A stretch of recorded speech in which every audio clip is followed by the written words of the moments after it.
out in front of our house, and it's quiet and peaceful, and the garden is quieting down, and fall is my absolute favorite time of the year. So I thought I'd give you a little bit of peacefulness today from this broadcast. I wish you could hear all the birds that are chirping in. It is fabulous. So we got a little cloud cover, so it's not quite as bright as it usually is, but so let's start. I've got this massive list of sort of ideas of what to talk about when it comes to creating space and time for love. So I think first and foremost, we have the concept of love, right? I'm going to do a little heart here. And we have self-love. We have love for our partners. We have love for our children. We have love for our family and friends. We have love for our passions. We have love for others out in the world. We have global love. And so what I want to talk about is how do we access love within our bodies, and how do we start to create a way to sort of feel it and spread it and let others around us feel it from an authentic, generated place that we create for ourselves. So before we get started, and I've got my notes right up here, so you're going to see me look at them every once in a while. I wanted to make a reference to Dr. Gary Chapman's 5 Love Languages, because I know it's a very core, very simple book, and it's one of those books where you can come at it, sort of skim it through, read it, or you can go through and read it on a deeper level, or you can go into it on the last level, which is how do I give love and how do I receive love? Because those 5 love languages are really different. So the 5 love languages, one is physical touch, how we connect through touch. Quality time together, which is, do you drop everything and spend time with me, completely present, completely authentic? And I think that that's what we look for when we look for quality time, not sitting side by side watching television and checking out. But that's just sort of my perspective. Acts of service, things that we do for one another that show that we care, and we took out the trash. We started your car when there's a snowstorm and took the ice off of it. So acts of service that say, I would never want you to have to do that if I can do it for you and it makes me feel good and I feel like I'm giving you love. Receiving gifts. So there's the idea that if you care about me, or if I care about you, I'm going to do little things for you. I'm going to put a little chocolate on your pillow. I'm going to make you a cup of coffee. I'm going to bring you a little goodie from the bakery. I'm going to, fill in the blank. I'm going to buy you a piece of jewelry. All of those things. I love that. Words of affirmation. So words of affirmation is I noticed, I saw, I think this about you. I feel this about you. I've noticed how wonderful you are when you do this, which, kind of fills us with somebody noticed what I'm doing. Somebody notices who I am.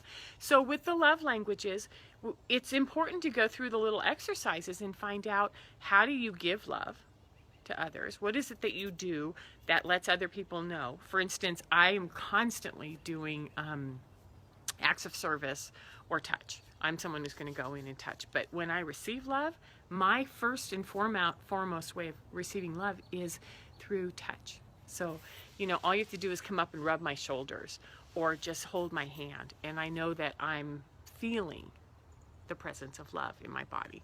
And the reason that I want to talk about this is that it's really important that we address the fact that it doesn't necessarily have to come from somebody else. It can come from us as well. So knowing how you receive love is going to be crucial to how you give yourself love. So there's this whole downward spiral of, I'm going to give love so that I get love back. In other words, I do out here all the time in order to get something back. And I have this empty pit, and it keeps getting emptier and emptier, and that doesn't necessarily work. And for those of you who've experienced this, we can get resentful, we can get angry, and what I call is those blocks to love. So we can get really busy, and we can take on so much outside in our community, taking care of others, volunteering, running kids around, working, even if they're passionate things, we can sort of run out of gas and run our tank down. We can be mad or hurt at the people around us. We can be hurt by our children who don't acknowledge what we do for them. We can be really mad and hurt at our partners because they don't get it. They don't get how busy our lives are. And we can reside in judgment. and begin to pick apart the things that someone else is not doing for you, and that blocks love. And then the last one is that we can be really defended, which is, this always happens to me, so I'm going to keep this layer out here so you can't really access the real me, and I'm not going to let you in. And then I'm going to be pretty miserable on the inside because nobody seems to want to break this barrier and come in and join me. So there's this sort of martyr energy that comes about when we are doing for love all the time. And then no one's recognizing what we're doing for others. And then we get sort of hurt and mad. And it's what happens is these blocks, they block that beautiful form of nourishment that comes in when love is present. So love is nourishing, love is soft, love is kind, love is all of these pieces. And we want to really take a deep look at how do we create more space for that. So, I want to talk about this one other piece that happens, which is when we do and when we give and we try to love for another person, we get that sort of codependent thing going, which is, I'm attached to how you feel when I do something, which means I'm going to do this on the outside, and I'm going to move pieces around on the outside until I feel like you acknowledge how much I really love you. And it's really unhealthy, and it's sort of a give to get. So I want to say, if you're giving love with strings, if you're giving love to get something back, what is that? And then there's this thing where we do it for our children. We love our children so much we do everything for them when we give for them.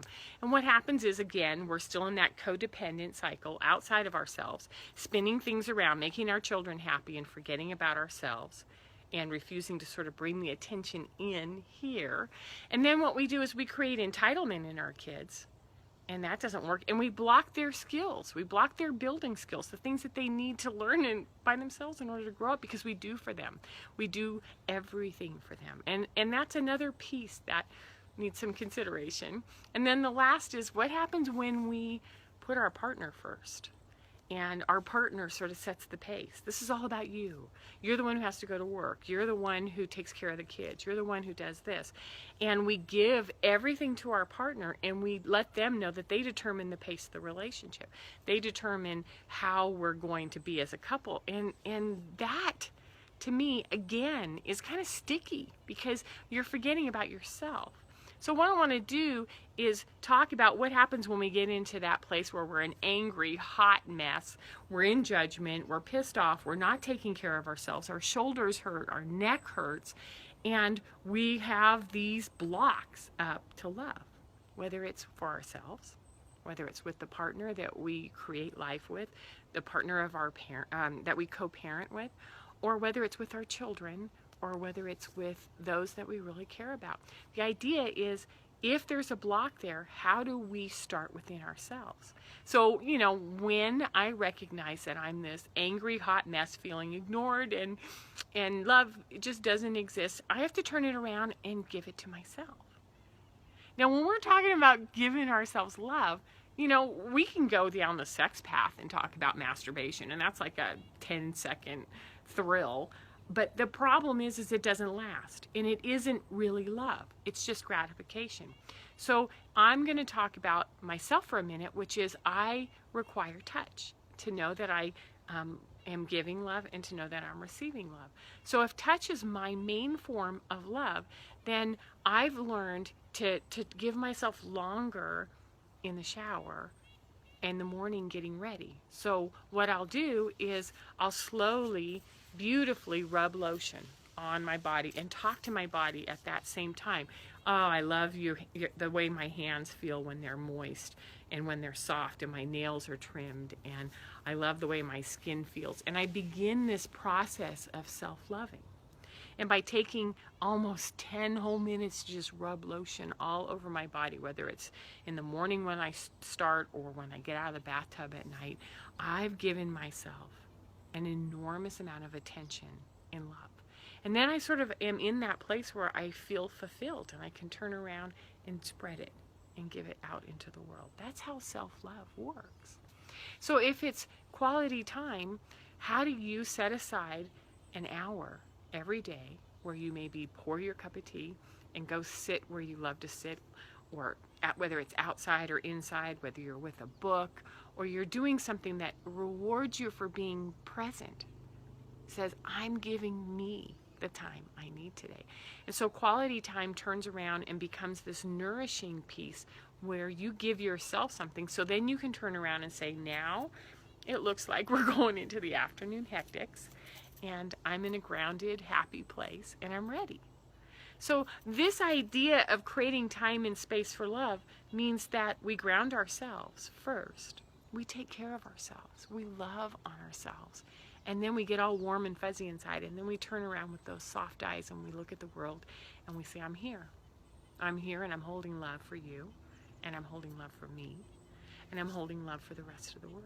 So that's what I wanted to say today.